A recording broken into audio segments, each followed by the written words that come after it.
Greetings, adventurers, and welcome back to Abnormal Voyages. My name is David, and today we find ourselves in New Orleans, Louisiana, here at the Southern Food and Beverage Museum. We're going to go on a tour of all the southern states and see what kind of specialty food and beverages came from here. As a plus, this is also home to the Museum of the American Cocktail. So tag along as we dive into these culinary delights. We're going to a place that you've never heard of before. It's Abnormal Voyages.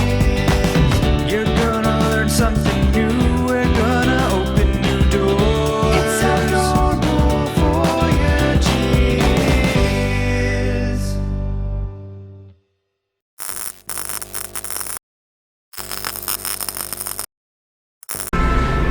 They categorize everything here at the museum by the different states in the South. So each southern state has representation of a little area, kind of like you're walking up to a booth provided by that state. We're here in Louisiana, so it made sense to start here at Louisiana.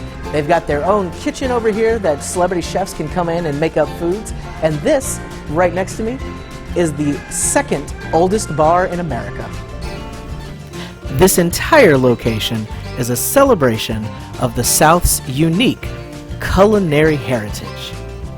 To really show off the special features of this kind of cooking, on special days, they'll bring in celebrity chefs or just well-known culinary experts, and they'll make use of this expansive, gorgeous kitchen here so that you can actually taste all the kinds of things that you've been looking at as you go through the museum.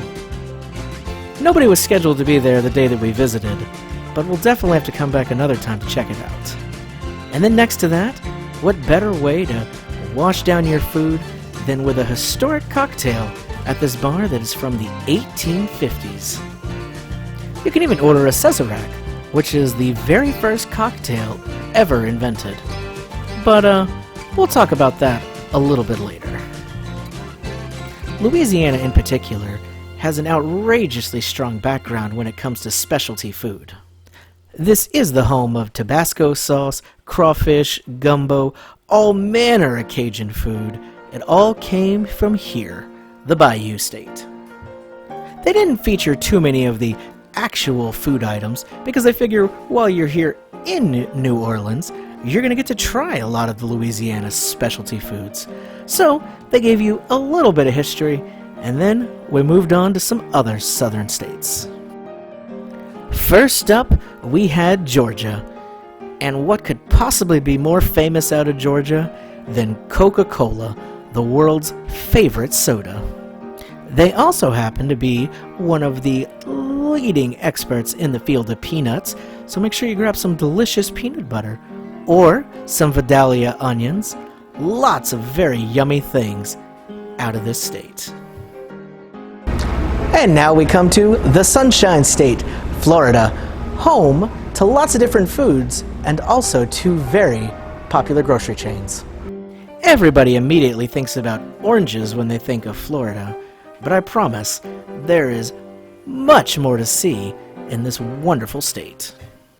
There's a lot of strong Cuban influence in Florida, so it makes sense that some of that has soaked over to the food. And something else a lot of people didn't know, Florida is the home of Gatorade. It was invented right there. This is also the birthplace of Winn-Dixie, a very popular grocery chain that can now be found throughout the South and other parts of the country. And the other grocery chain that calls Florida home, it's a little more nuanced, not quite as popular, but Publix, with their glorious green vests. I have a friend who swears that Publix subs are the best meal you can ever get. But we'll leave the grocery stores here and move on to our next state, Alabama. Alabama is certainly part of the deep South, so you can expect a lot of the common staples there, including their own brand of barbecue.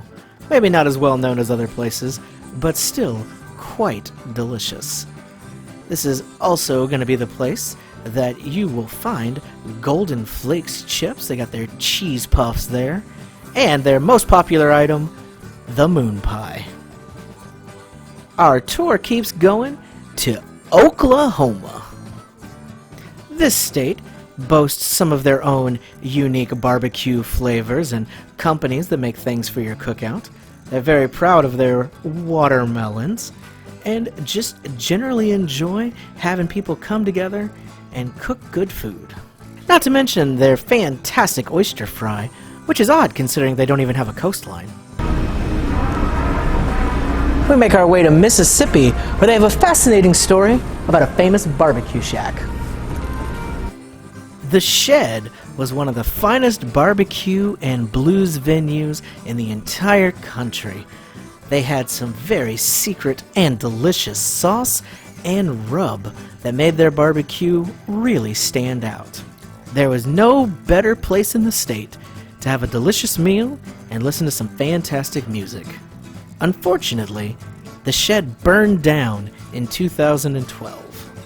This little exhibit is actually built to look like the original The Shed and uses the genuine original floor that happened to survive through the fire. And don't worry, the story has a happy ending. All the people who loved The Shed, affectionately called Shedheads, banded together and helped this venue come back to life, so you can still visit it today. Arkansas is up next with its culinary wonders that it has to share with us. Several brands of soda and unique recipes and their own kind of tomatoes all hail from this little state. They also have a huge pickle festival every year in Adkins. Moving on from Arkansas, we have good old Tennessee. One of the most popular things to come out of here is Little Debbie, and honestly, just the fact that Tennessee gave us zebra cakes is enough to forgive them of any transgression, in my opinion. But beyond that dessert goodness, Tennessee has plenty of other things to share with us. It's the home of Bush's beans, which come in countless varieties, and supposedly have the mix for some of the finest biscuits in the world. Next up, we visit Kentucky.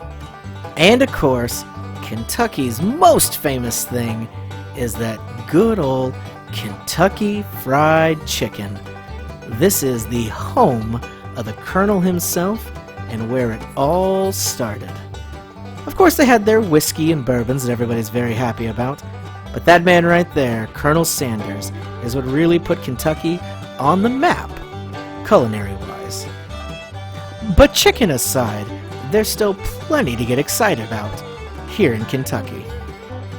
But now we move a little further south and run into North Carolina. Barbecue is of course famous from here, but did you know North Carolina is also where Krispy Kreme got its start? Those delicious donuts are from right here. So have some Carolina barbecue and follow it up with some delicious glazed donuts. Now we move on to Virginia. I can tell you from experience that Virginia is home to the most delicious peanuts you will ever eat. But peanuts aside, there are plenty of other famous things here, including the Smithfield Ham Company. The great state of Texas, which features Whataburger, Dr. Pepper, and my personal favorite ice cream ever, good old Bluebell. Texans in particular are known to swear by their favorite products, and it makes sense that most of those happen to come right here from Texas. It also makes sense that this is the state where you can expect to find some of the best Mexican food in the entire United States. Tex-Mex is actually its own food genre, so here they decided to honor that with plenty of cultural items. But now we move a little aside from food. What actually brought this place to our attention was in our research where we found this behind me. This used to be its own thing, but now it's been kind of molded in with the Southern Food and Beverage Museum. This is the Museum of the American Cocktail, following the story all the way from pre-prohibition to modern day. If there's anything Southerners love just as much as their food, it's alcohol. That's not just the South, though. That's all over the country. This was a place that you could check out the history of these wonderful spirits.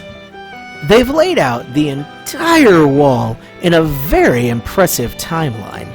It starts at one of the beginning early stages and goes all the way through to pretty much modern day of what it's looked like in the world of cocktails and alcohol. There's tons of different bottles, there was advertisements, there was even a bunch of stuff from the Prohibition era when alcohol was completely outlawed and people turned to speakeasies and moonshine to get their fix. It makes perfect sense for something like this to find its home here in New Orleans. As we kind of touched on earlier, this is the location of the home of the world's first cocktail, the Sazerac. It was invented here in good old New Orleans. From that first one, countless thousands of cocktails have been invented of all shapes, sizes, colors, and flavors. No matter what your palate wants, odds are you're going to be able to find the perfect drink for you. You just might have to try a few on the way there. Everything here was a genuine item, so there was actually a lot of historical implications in some of these bottles and some of these instruments that used to be used behind the bar. Even tacky souvenir shot glasses had a place, and I mean, everybody loves those, right? No matter how big a drinker you are or not, you gotta admit, there's a lot of creativity that goes into alcohol when it comes to the advertisements and the way they choose to display and drink these beverages. But of all alcoholic drinks, there was one that was favored by, in particular, creative types. One of the most fascinating sections here at the museum is this corner devoted completely to the green fairy, absinthe. Yes, that's right, absinthe. A favorite of writers like Ernest Hemingway and painters like Vincent van Gogh, absinthe has its very own lore and legends and long storied history. Absinthe was actually banned in the United States years before Prohibition. Absinthe was thought to somewhat be a dangerous and addictive hallucinogenic drug, so they didn't want that on the streets and decided, nope, not in this country. Luckily, things have turned around in the more modern era, and absinthe is now something that you can freely drink wherever you'd like in the United States. There was a beautiful timeline painted across the corner here that told you a little more about absinthe and where it started, when it got banned, and then its welcoming back into the common bar scene. And then a lot of old documents and advertisements and pretty much anything you could want having to do with absinthe, the good old green fairy. This still stands out as a very unique drink today, and is one of the few that actually has special devices to help you drink it. It has the absinthe spoons where you'll put a sugar cube that you pour the drink over to get just the right bit of sweetness there in your beverage. We'll have to check out an actual absinthe lounge sometime, but being here in the historical spot for it, we knew we had to try out the Sazerac. Here inside the Roosevelt is where they make the original first cocktail. The first one was whipped up in 1850 at the Sazerac Coffee House, and that inventor soon marketed his brand new drink all over, and that location became a part of this beautiful hotel. Here, they still make it just like that very first one. Let's try it. And here she is, the Sazerac. Very smooth. That's all the time we have today. My name is David. This has been Abnormal Voyages. We'll see you in the next one. Cheers.